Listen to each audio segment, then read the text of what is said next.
ಕರ್ಮ ಕರ್ಮ ಹೇಳುತ್ತದೆ ಯಾರನ್ನೂ ಕೀಳಾಗಿ ನೋಡಬೇಡ ಎಂದು. ಯಾರಿಗೆ ಗೊತ್ತು, ನೀನು ಇಂದು ತುಳಿದ ಹಾಳೆಯೇ ಮುಂದೊಂದು ದಿನ ಗಾಳಿಪಟವಾಗಿ ಹಾರಾಡಬಹುದು.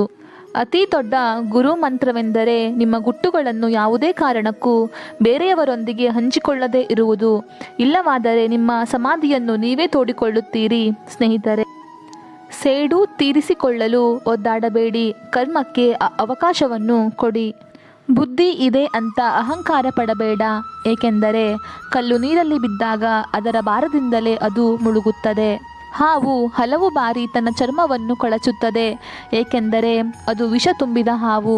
ಅಂತಹ ಜನರನ್ನು ನಮ್ಮ ಜೀವನದಲ್ಲಿ ಮರಳಿ ಸೇರಿಸುವ ಮೊದಲು ಎಚ್ಚರವಿರಲಿ ಸ್ನೇಹಿತರೆ. ಹಾಗೆ ಸಾಧಿಸಲು ಸಮಯ ವ್ಯರ್ಥ ಮಾಡಬೇಡಿ. ನಿಮ್ಮನ್ನು ನೋಯಿಸಿದವರು ಕೊನೆಗೆ ಅವರ ಕರ್ಮವನ್ನು ಅವರೇ ಎದುರಿಸುತ್ತಾರೆ ಸ್ನೇಹಿತರೆ. ಕರ್ಮದ ಏಟು ತುಂಬ ಭಯಂಕರವಾಗಿರುತ್ತದೆ ಸ್ನೇಹಿತರೆ. ನಮ್ಮ ಸಂಗ್ರಹವಾದ ಪುಣ್ಯ ಯಾವಾಗ ಮುಗಿದು ಹೋಗುತ್ತದೆ ಎಂದು ನಮಗೆ ತಿಳಿಯುವುದಿಲ್ಲ. ಪುಣ್ಯ ಮುಗಿದ ನಂತರ ಸಮರ್ಥ ರಾಜರೂ ಭಿಕ್ಷೆ ಬೇಡಬೇಕಾಗುತ್ತದೆ. ಆದ್ದರಿಂದ ಯಾರೊಂದಿಗಾದರೂ ಮೋಸ, ಕಪಟ, ವಂಚನೆ ಮಾಡಿ ಯಾರ ಆತ್ಮವನ್ನು ಮೋಸ ಮಾಡಬೇಡಿ ಸ್ನೇಹಿತರೆ.